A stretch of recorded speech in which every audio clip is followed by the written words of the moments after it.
Hola, soy la doctora Ana Milán y les voy a hablar de fisiopatología y generalidades en epilepsia respecto al enfrentamiento, diagnóstico y al manejo inicial de las mismas.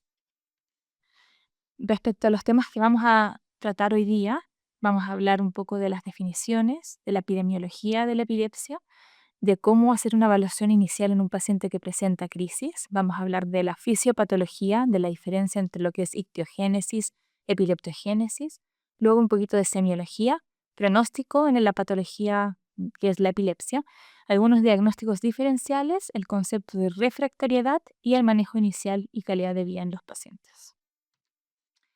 A modo de introducción, es importante saber que el concepto de convulsión no es sinónimo necesariamente de epilepsia. La convulsión es un evento paroxístico que se debe a descargas excesivas y anormales e hipersincrónicas en las neuronas del sistema nervioso central. Y el proceso de epileptogenicidad o epileptogénesis es el que va a hacer que esta predisposición a generar crisis se mantenga en el tiempo. Y ahí es donde empieza a aparecer el concepto de la epilepsia. Respecto a la definición de epilepsia y crisis, esto ha ido evolucionando en el tiempo. La ILAE hizo la primera definición en el 2005 y hablaba de que la definición de epilepsia como patología propiamente tal se debía a una alteración de la corteza cerebral que generaba una predisposición a esta corteza, a estas neuronas, a tener crisis en forma espontánea y abarcaba además las consecuencias sociales, patológicas, cognitivas y neurobiológicas de la condición. Ahora, epilepsia y crisis, como yo les mencionaba, no son necesariamente sinónimos. Pacientes que tienen epilepsia tienen crisis de epilepsia, pero uno pudiera tener eventualmente una crisis y no tener una definición o un diagnóstico de epilepsia. La crisis, por lo tanto, como ya hemos mencionado, se define como la ocurrencia de síntomas o signos que son consecuencia de esta hiperactividad o actividad hipersincrónica que es excesivamente anormal.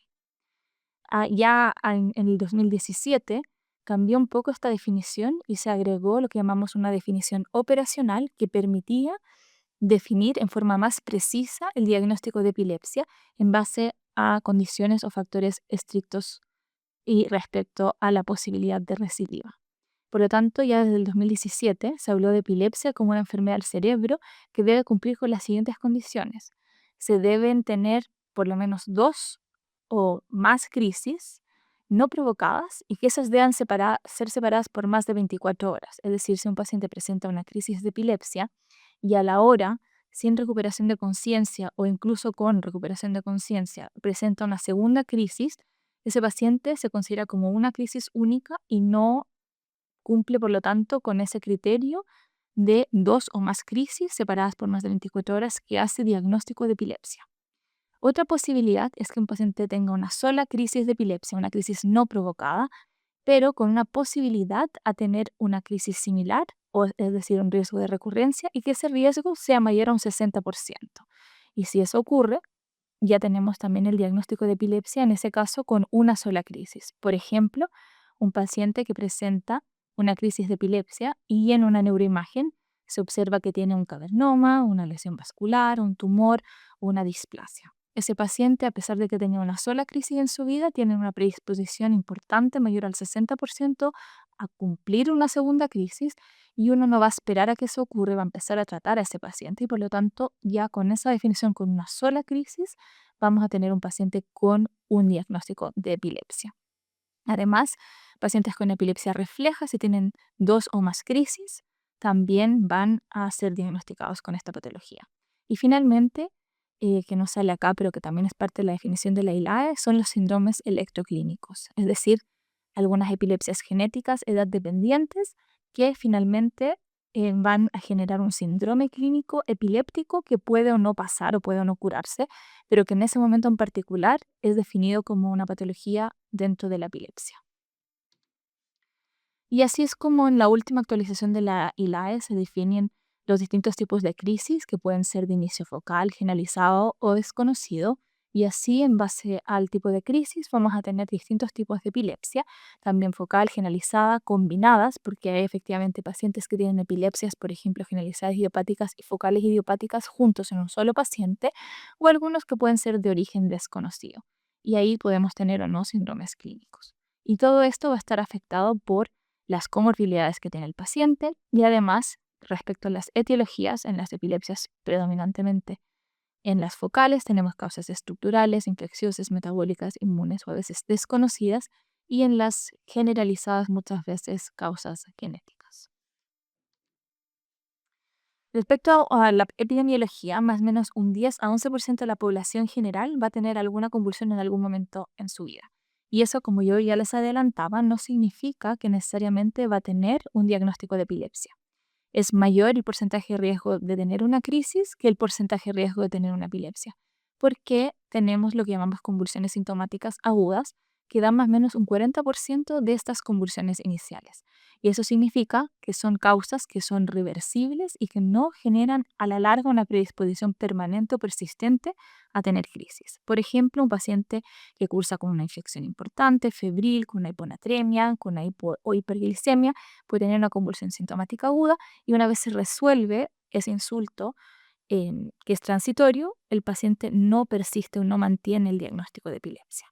En ciencia, convulsiones no provocadas en la población, es decir, sin una causa determinada o que no sea sintomática aguda, es más o menos un 60 por 100.000 habitantes. Respecto a los exámenes, la evaluación electroencefalográfica nos ayuda a ponerle un apellido a la epilepsia.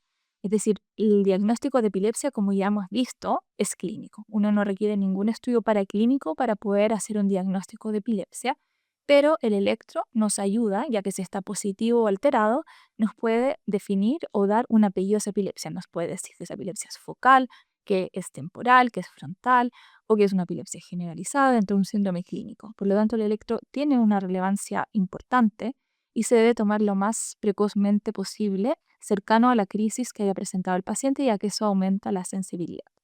Un electro positivo, por lo tanto, nos ayuda a confirmar el diagnóstico de una crisis, pero como ya les decía, si es negativo no lo descarta, ya que la sensibilidad y especificidad no son del 100%. Se recomienda hacer el electro dentro de las 24 horas de ocurrir la primera crisis. Dentro de las 48 horas pudiera ser algo adecuado, pero la utilidad va a ir disminuyendo después de las primeras 24 horas.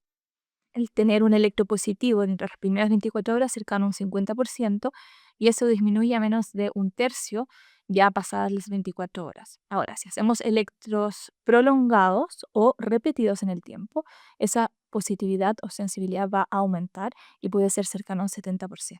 Por eso a veces tomamos electros más largos, de 2-4 horas, o incluso holters de electroencefalograma, que son electros de 24 o 48 horas, que nos permiten aumentar la sensibilidad del examen. Respecto a la neuroimagen en epilepsia, cuando un paciente ha presentado una crisis inicial, es importante poder descartar ese factor predisponente que yo les mencionaba que va a ser la diferencia entre un paciente que tiene una crisis única o un paciente que ya tiene el diagnóstico de epilepsia. Por lo tanto, la resonancia es fundamental para poder hacer el diagnóstico de epilepsia. Y en general se le pide a todos los adultos, la mayoría de los niños. El tema con los niños es que antes de los 3 años a veces la mielinización no está completa y por lo tanto eso genera que cuando hay displasias chicas o lesiones que son corticales, a veces antes de los 3 años de edad no se ven completamente y por lo tanto, a pesar de que es importante hacer una resonancia inicial, a veces hay que repetirla. Cuando tenemos una epilepsia que por semiología y a lo mejor por electro es de origen focal, es importante también tomar una neuroimagen. En pacientes con examen neurológico anormal, por supuesto, en crisis que uno empieza a tratar y ve que no hay una buena respuesta a fármacos anticrisis o hay un cambio en el patrón de crisis. Y en epilepsias refractarias, por supuesto, si no se ha tomado una neuroimagen o la imagen tiene más de 10 años, hay que volver a repetir la resonancia y ojalá con protocolo epilepsia. Si bien el escáner puede ser útil en la urgencia, nos descarta sangrados, nos descarta alteraciones traumáticas asociadas a la crisis, no nos ayuda en forma muy importante a detectar lesiones focales estructurales y sobre todo corticales en epilepsia. Su tasa de sensibilidad no es mayor a un 30%, sobre todo para displasias chicas y otras lesiones, incluso algunas lesiones vasculares. Es por eso que la resonancia es súper importante poder hacerla durante el estudio de la epilepsia. Ahora algunas palabras respecto a la fisiopatología. Como les mencionaba al principio, no toda crisis es sinónimo de epilepsia y ahí es donde está el importante factor de lo que es la ictiogénesis versus la epileptogénesis. La ictiogénesis son cambios que son cambios funcionales.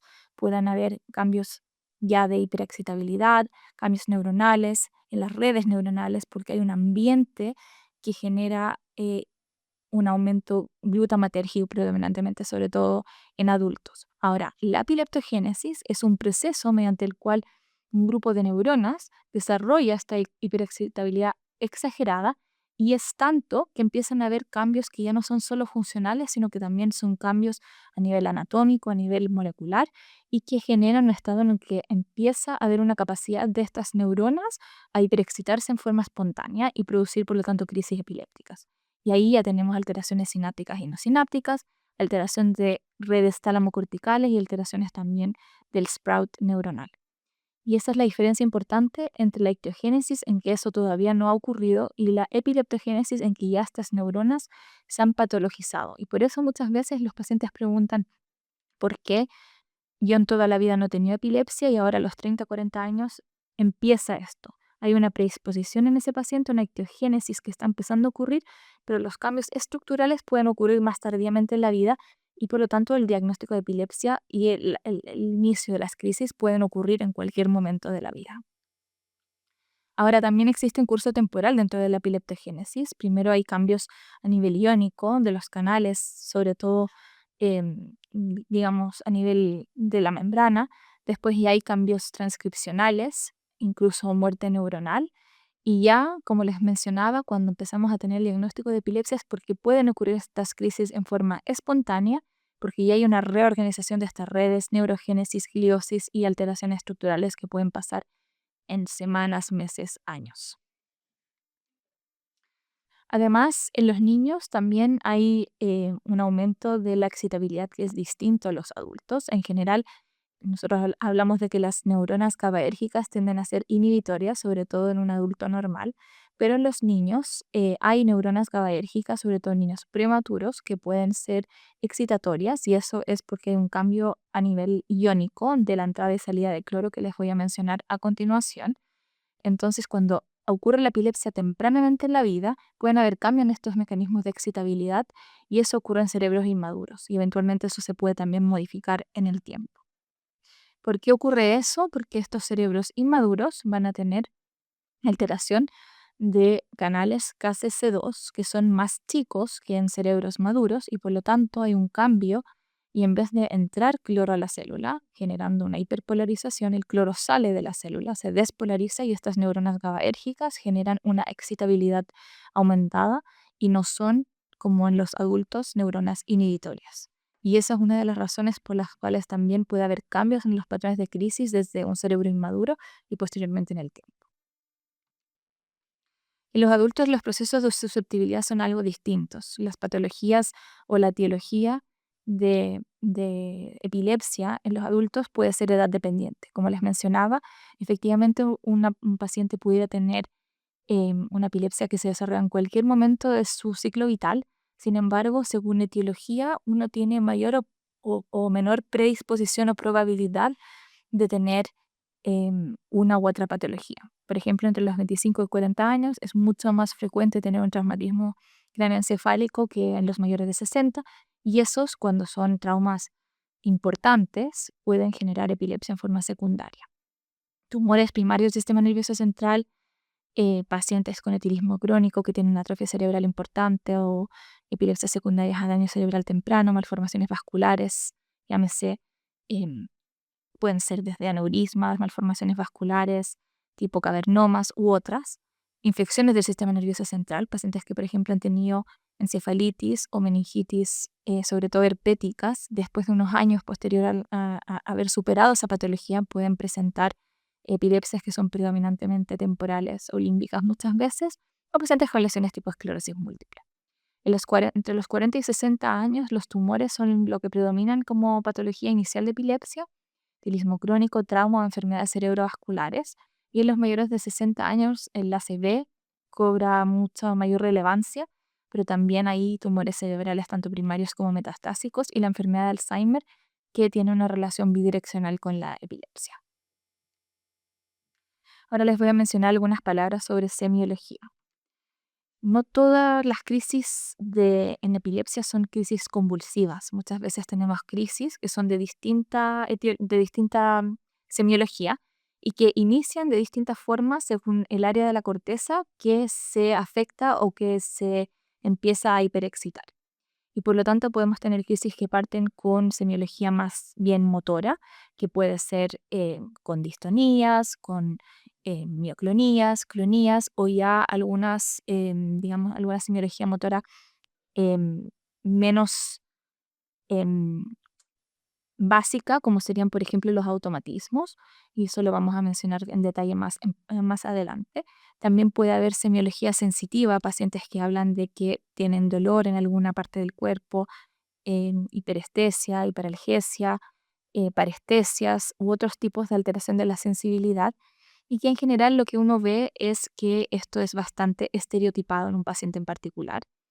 Pueden haber pacientes que inician con compromiso de conciencia, que según la clasificación de Luders le llamamos crisis dialépticas, y algunas crisis que pueden ser de inicio autonómico, en que hay alteraciones autonómicas evidenciables, como por ejemplo sudoración, aumento de la frecuencia cardíaca, etc. Y así es como vamos a ir separando las crisis y podemos hablar de las crisis según la semiología respecto a la semiología inicial o a la semiología que predispone en una crisis. O sea, un paciente puede partir con una crisis que fuera, por ejemplo, con un aura em, como un déjà vu y después progresar a un compromiso de conciencia dentro de la misma crisis. No significa que uno tiene que tener solamente uno de estos elementos, sino que pudieran combinarse en una crisis según las redes neuronales y cómo éstas se van excitando o activando en una crisis en particular.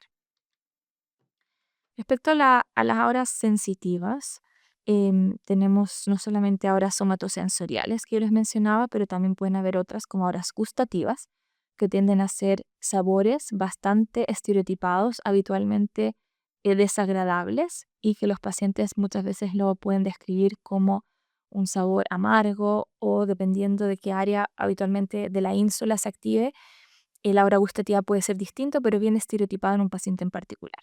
Del mismo modo pueden haber auras olfatorias en que el paciente siente un olor que en general solamente lo siente el paciente, no es un olor que esté en el ambiente. Auras auditivas, que habitualmente son elementos auditivos que tienden a ser ilusiones o alucinaciones bien primarias. No ocurre como por ejemplo en la psicosis o en auras más de etiología psiquiátrica en que al paciente tiene una voz que le dice algo, sino que esta aura es una aura básica que pueden ser ruidos, que pueden ser sonidos, que habitualmente son bien estereotipados. Auras visuales pueden ser de distinta índole, pueden ser negativas como amaurosis absoluta o unilateral, o pueden ser auras positivas que pueden incluso similar o parecerse a las auras visuales de una migraña, que vamos a hablar también cuando hablemos de los diagnósticos diferenciales, y que pueden ser tanto en ambos campos visuales como en un campo visual.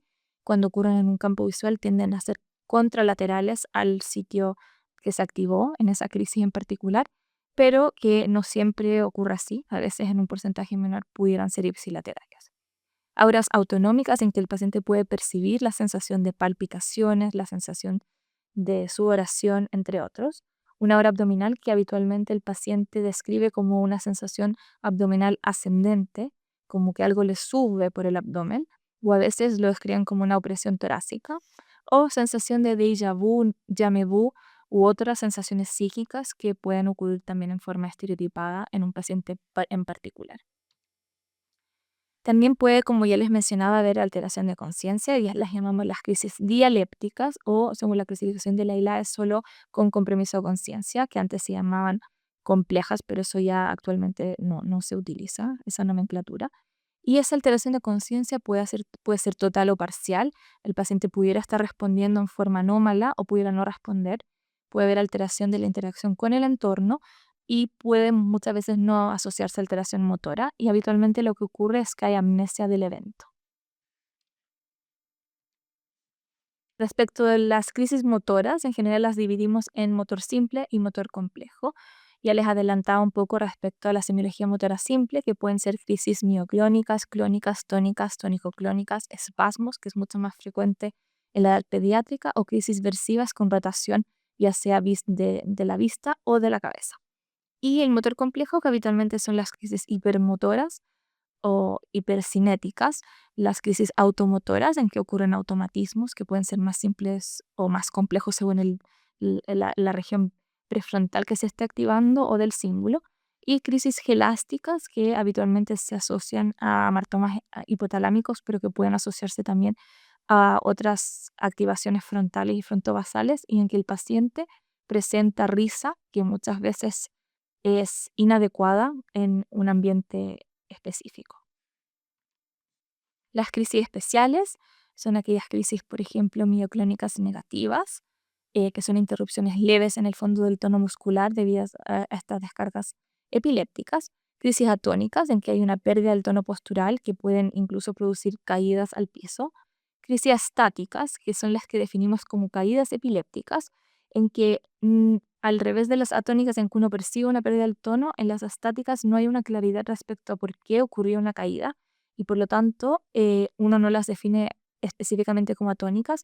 Habitualmente más ocurre en pacientes pediátricos o en pacientes con deterioros intelectuales importantes. Pueden ocurrir también crisis hipomotoras, que son en el fondo crisis con disminución de la amplitud o de la frecuencia de los movimientos, crisis aquinéticas, en que el paciente tiene una incapacidad para poder realizar un movimiento voluntario, o ya crisis afásicas, caracterizadas por una afasia que puede ser global, de expresión o de comprensión. Y la semiología de las crisis va a estar también definida por el lugar o el lóbulo que esté afectado o activado en una crisis en particular. Y por eso podemos dividir las crisis de epilepsia según el inicio en un lóbulo particular. Por ejemplo, cuando tenemos auras epigástricas, psíquicas, afectivas o olfatorias, habitualmente estamos frente a crisis temporales mesiales. Y eso es muchas veces por la propagación. No siempre la aura epigástrica es por alguna alteración que parte en la región temporal mesial. Muchas veces uno ve esto cuando se afecta la ínsula por propagación desde áreas temporales mesiales, pero en el contexto clínico uno tiende a asociar estadísticamente que estas auras cuando ocurren puede haber una afección temporomesial. Cuando hay alteración de conciencia, mirada fija, automatismos oroalimentarios tempranos, que habitualmente son por propagación a regiones singulares anteriores, pero muchas veces desde regiones temporales, a veces con posturas distónicas o clones contralateral cuando ya hay afección de regiones más bien frontales, y estas pueden tener confusión o amnesia postictal que son bastante frecuentes.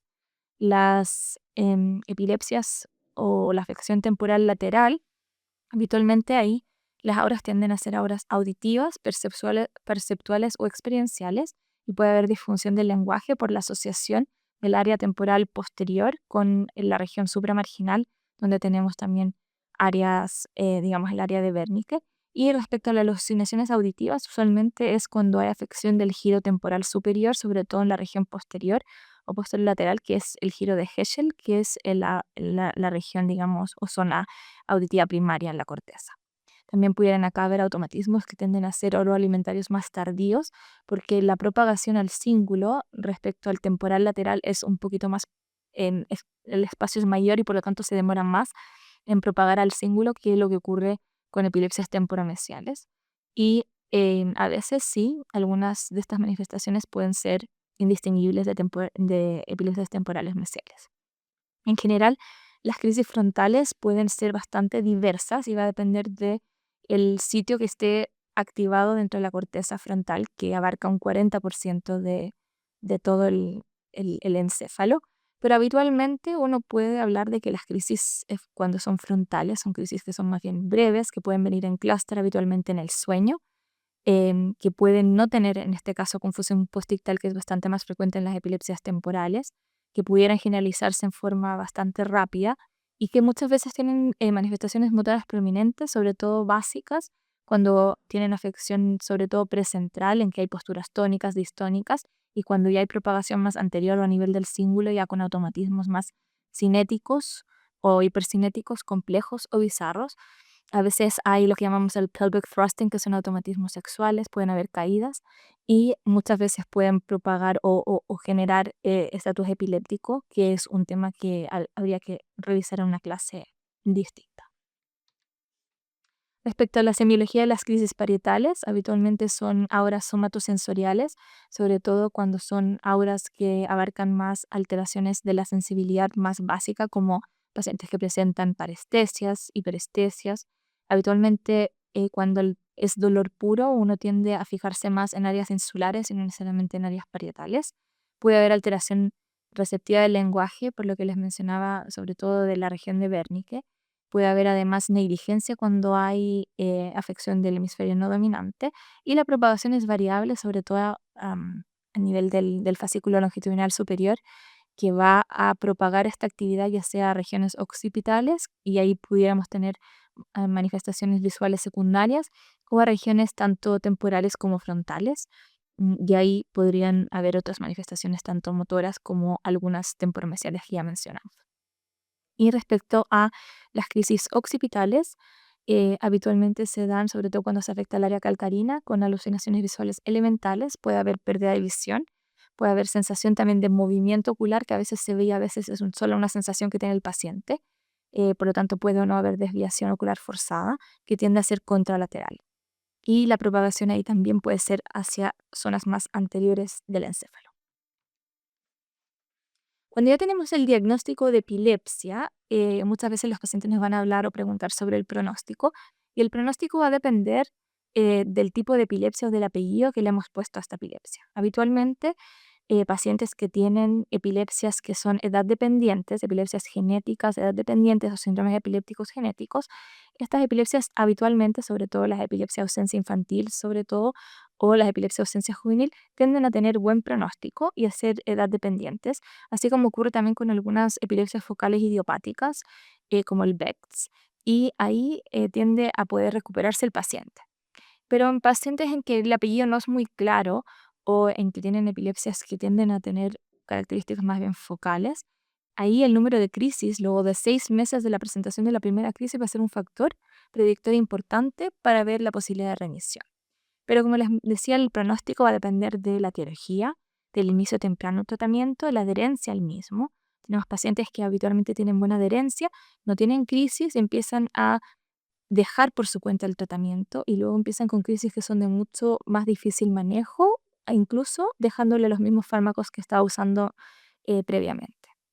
Pero en general, hasta un 70% de pacientes con epilepsia estadísticamente pueden llevar una vida normal, con el tratamiento adecuado logran la libertad de crisis, y solo entre un 30 y 35% de los pacientes desarrollan lo que llamamos epilepsia refractaria, en que con 2 o más fármacos, en forma ya sea em, concomitante o uno tras otro, tras probar distintos tipos de fármacos, esos pacientes no logran la libertad de crisis. Es menos de un tercio de los pacientes, por lo tanto la gran mayoría de pacientes con epilepsia sí logran un buen control solo con los medicamentos y pueden llevar una vida normal. Ahora un poco respecto a los diagnósticos diferenciales. Em, no todo siempre que se mueva o que genere alguna alteración de la sensibilidad visual, etcétera, va a ser una crisis epiléptica. También existen algunos eventos paroxísticos no epilépticos, y que predominantemente pudieran ser los que mencionamos acá, como por ejemplo la migraña, especialmente la migraña con aura, accidentes cerebrovasculares, algunos movimientos involuntarios, síncopes, trastornos psiquiátricos, trastornos metabólicos o trastornos del sueño. Respecto a la ACV, es bastante más fácil poder hacer el diagnóstico, ya que por lo general son alteraciones que son más permanentes en el tiempo. Habitualmente las crisis son de corta duración, 2, 3 minutos, no más de 5 minutos, se autolimitan. Y eso es una de las diferencias claves con respecto al accidente cerebrovascular, y por lo tanto es más fácil poder hacer la distinción. Lo mismo con algunos movimientos involuntarios tipo tics, en que hay esta sensación de necesitar hacer este movimiento, o en movimientos más bien distónicos o de otro tipo. Y sobre todo los trastornos psiquiátricos, habitualmente crisis de pánico u otros, o crisis funcionales que a veces parecen eventos paroxísticos pero que no son epilépticos, requieren esto, digamos, una clase por sí mismo por la complejidad de la patología. Entonces, lo que yo les voy a mencionar un poco son algunos detalles respecto a migraña, síncope, trastornos metabólicos y trastornos del sueño, que son uno de los confundentes más importantes, pero más fácilmente identificables cuando uno tiene cierta claridad de qué hay que buscar. Respecto a la migraña en general, comparten similares tipos de presentación. En migrañosos, además, la prevalencia de epilepsia puede ser un poco mayor a la población general, es más o menos un 6%, y por lo tanto también hay que tener en cuenta ese factor común como para tener la claridad si efectivamente el paciente tiene solo una migraña o tiene una migraña y una epilepsia o tiene solamente una epilepsia. Habitualmente cuando hay aura en la migraña, esa aura es de una duración mucho más prolongada que lo que ocurre en epilepsia. Las auras habitualmente en epilepsia son menores a 5 minutos y en la migraña pueden durar más de una hora. En la migraña habitualmente no hay confusión postictal. Pudiera haber en mucha mayor predisposición la presencia de vómitos. Los pacientes tienen náuseas, vómitos muchas veces en migraña. El inicio en la migraña tiende a ser más gradual y la duración en general es mayor y habitualmente cuando se pasa el paciente no está confundido. Y muchas veces en la migraña hay mezcla de fenómenos positivos y negativos con este espectro de fortificación que vemos en las auras visuales y que no son lo más común que uno observa en epilepsia, sobre todo cuando inician con auras visuales. Respecto a síncope, tener en cuenta que es una consulta que no deja de ser importante en el servicio de urgencia y que se define como una pérdida abrupta de conciencia acompañada muchas veces de atonía muscular y que dependiendo del grado de hipoperfusión cerebral que ocurre en el síncope, pudiera asociarse a sintomatología como movimientos mioclónicos, tónicos e incluso impresionar como una crisis tónico-clónica generalizada. Habitualmente en síncope hay pródromo sincopal o lipotimia, en que el paciente siente que se va a desmayar, puede haber debilidad, hipotonía, y con el decúbito muchas veces levantar las piernas vuelve a la normalidad. Y cuando hay movimientos mioclónicos, habitualmente son breves y al inicio, no tienden a persistir durante todo el evento, que se tienen una duración bastante acotada. Y el electro, obviamente en el síncope no tiene actividad epileptiforme, puede haber sí lentitud e incluso en síncopes muy importantes puede haber incluso una depresión de voltaje importante cuando hay una hipoperfusión relevante. También tenemos otro diferencial que son los trastornos del sueño, como por ejemplo la narcolepsia, aunque también podemos tener cataplegia, mioclón hipnagógico, movimientos periódicos de piernas, sobre todo en la noche, que muchas veces el paciente puede no darse cuenta, pero familiares sí. También existen las distonías paroxísticas nocturnas y que hay que hacer el diagnóstico diferencial con epilepsias nocturnas del lóbulo frontal, que son epilepsias autosómicas dominantes, y por ejemplo en el trastorno conductual del sueño REM, que pueden muchas veces confundirse con crisis hipermotoras o hipercinéticas. Respecto a los trastornos psiquiátricos, muchas veces podemos confundir trastornos de pánico, que se confunden con crisis epilépticas, sobre todo crisis muy prefrontales o temporofrontales en que puede haber miedo, síntomas de ansiedad, gritos y con sintomatología autonómica, intensidad subjetiva.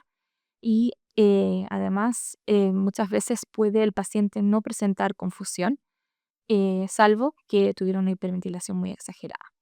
Y los previamente llamados trastornos disociativos o actualmente crisis funcionales no epilépticas, que como les mencionaba previamente requieren una atención especial de mayor duración a lo que abarca esta clase, ya que son trastornos que muchas veces son confundentes con crisis de epilepsia y que tienen algunos factores positivos que nos ayudan a poder hacer el diagnóstico y a poder hacer la separación, porque además muchas veces pacientes con epilepsia, sobre todo en epilepsias refractarias, hasta un 30% de pacientes pueden coexistir con crisis funcionales y crisis de epilepsia propiamente tal. Tenemos también lo que es el concepto de epilepsia refractaria, que también se los adelantaba previamente, que es aquella epilepsia que no responde a un tratamiento con dos fármacos anticrisis, ya sea en monoterapia secuencial, es decir, uno intentó un fármaco, el fármaco no resultó y probó un segundo fármaco, o en combinación, cuando hemos logrado una disminución de la frecuencia de crisis, pero no logramos controlar completamente las crisis, uno tiende a agregar un fármaco con un mecanismo de acción distinto y se debe cumplir que estos fármacos deben ser correctamente indicados, adecuadamente tolerados y se debe llegar a la dosis óptima para poder hablar de refractariedad.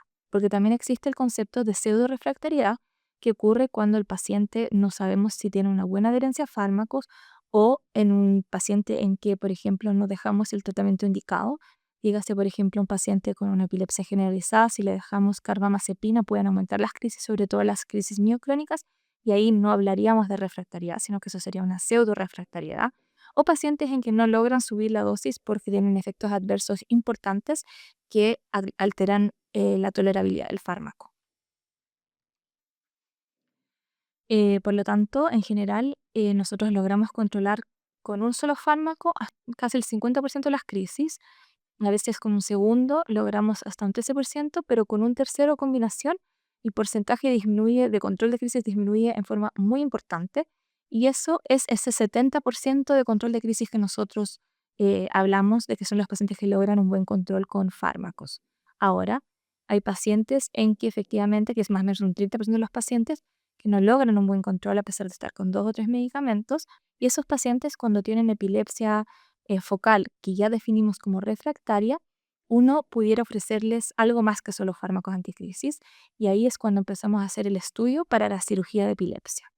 Obviamente ahí hay que tener en cuenta tratar de hacer un diagnóstico de epilepsia refractaria que sea lo más precoz posible, ya que el aumento de la frecuencia de crisis, sobre todo cuando son crisis generalizadas o la duración prolongada de epilepsia, va a generar que incluso con el tratamiento quirúrgico sea mucho más difícil manejar a estos pacientes.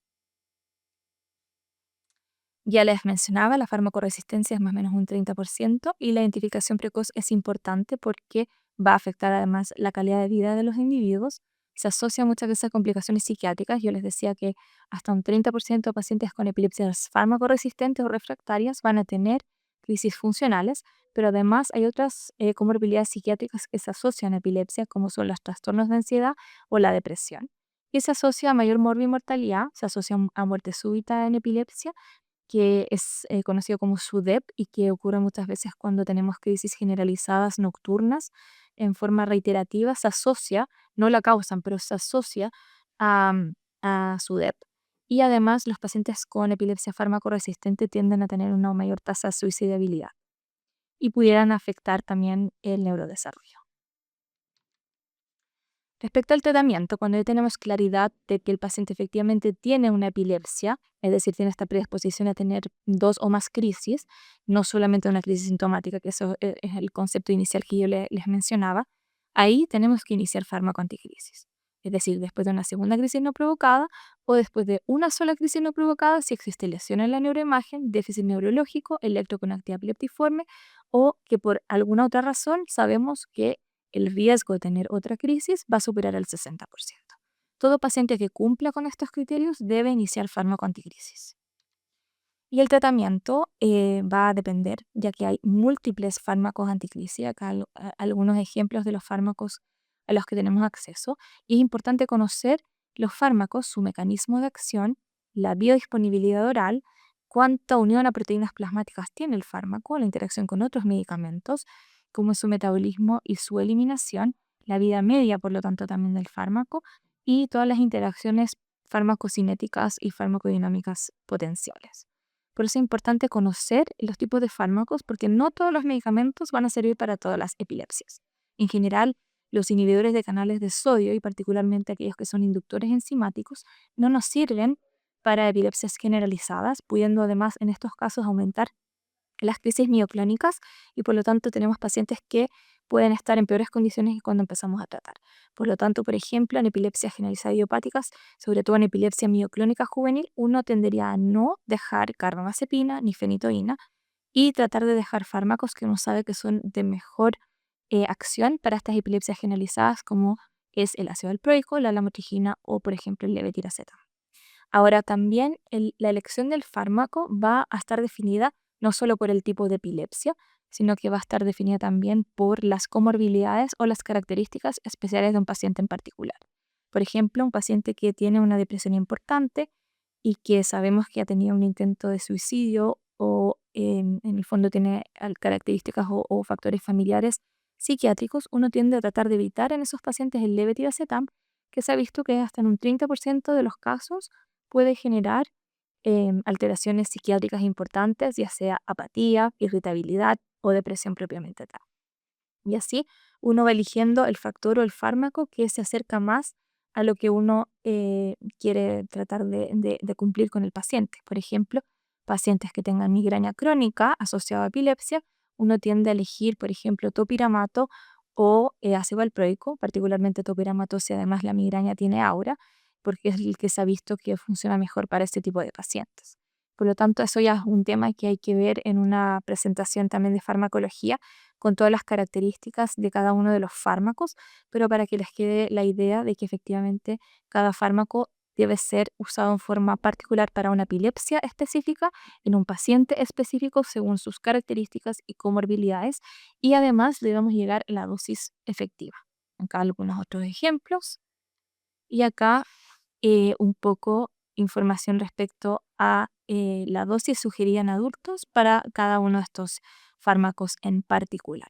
Habitualmente nosotros titulamos los fármacos, no partimos con dosis alta de fármacos para mejorar la tolerabilidad y en algunos fármacos en particular, como por ejemplo ocurre con la lamotrigina, el riesgo de alergia cuando uno deja dosis altas en forma inicial es alto y por lo tanto uno tiende a ir doblando la dosis desde una dosis de ya sea 12,5 o 25 miligramos, dependiendo si el paciente está en monoterapia o con un inductor o inhibidor, y uno va doblando la dosis cada 2 semanas hasta llegar a la dosis mínima efectiva.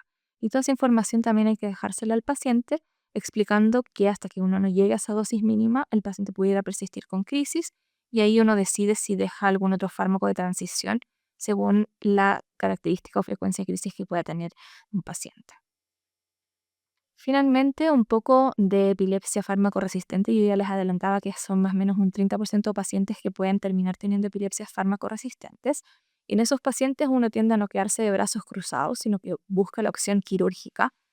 Y por lo tanto es importante todo lo que hablamos de estudio inicial, tener una resonancia protocolo epilepsia con un buen, de alta calidad, volumétrico, tener un electro que por lo menos nos muestre actividad interictal, idealmente un electro que además nos muestre una crisis, es decir, un electro ictal.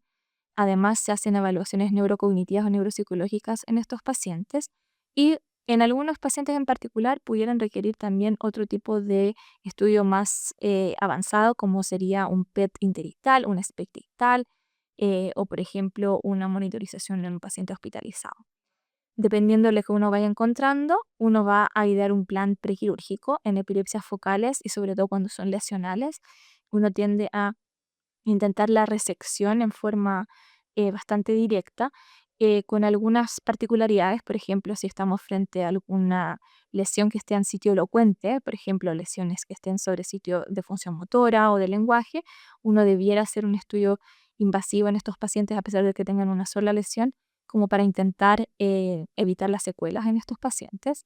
En pacientes que, por ejemplo, tienen epilepsias conocidamente multifocal, uno debiera ver la carga de crisis de cada uno de estos focos para definir si la resección pudiera ser beneficiosa para mejorar la calidad de vida de los pacientes o de lo contrario, poder ofrecerle alguna cirugía que sea más bien paliativa, como por ejemplo DBS, BNS o en Estados Unidos que está el RNS o RMS, que es un método, digamos que todavía no ha llegado a nuestro país. En epilepsias generalizadas, habitualmente estas no son operables, salvo algunas que son de muy mal pronóstico, que son las menores, en cuyo caso eventualmente también se pudieran ofrecer algunos de estos, digamos, sistemas paliativos de neuromodulación. Pero en este caso, la cirugía resectiva no sería una opción. Em, y sobre todo hay que tener en cuenta cuando uno va a operar un paciente lo que serían factores que pudieran ser de buen y mal pronóstico. Efectivamente, pacientes que tienen epilepsias temporales, sobre todo lesionales, con además un electroconcordante que sea unilateral, que tienen un CI alto, con un electroresonancia semiología todo concordante, esos pacientes son los que andan mejor y habitualmente logran una libertad de crisis mayor al 80% con las resecciones, pero hay algunos pacientes que tienen algunos factores pronósticos que son más desfavorables, sobre todo pacientes con resonancia normal o que tengan actividad epileptiforme multiregional, algunos pacientes con alteración intelectual, electros discordantes o semiología discordante, que tengan focos grandes o múltiples, o una epilepsia que francamente sea mal localizada, incluso tras estudios invasivos. Entonces, no todo paciente que evolucione o que vaya a una epilepsia o que tenga una epilepsia refractaria va a poder ser operado, pero todo paciente con epilepsia refractaria merece tener esa evaluación, ya que ese 30% de pacientes muchas veces con la cirugía logran un muy buen control de crisis.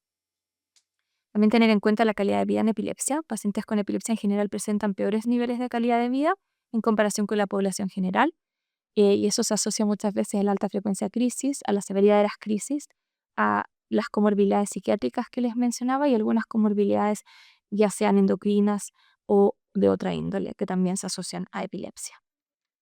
Y eso sería un poco la presentación de generalidades para que tengan un barniz inicial de cómo es el diagnóstico, la diferencia entre crisis y epilepsia propiamente tal, cómo estudiar una epilepsia, cómo iniciar tratamiento. Espero que les haya servido.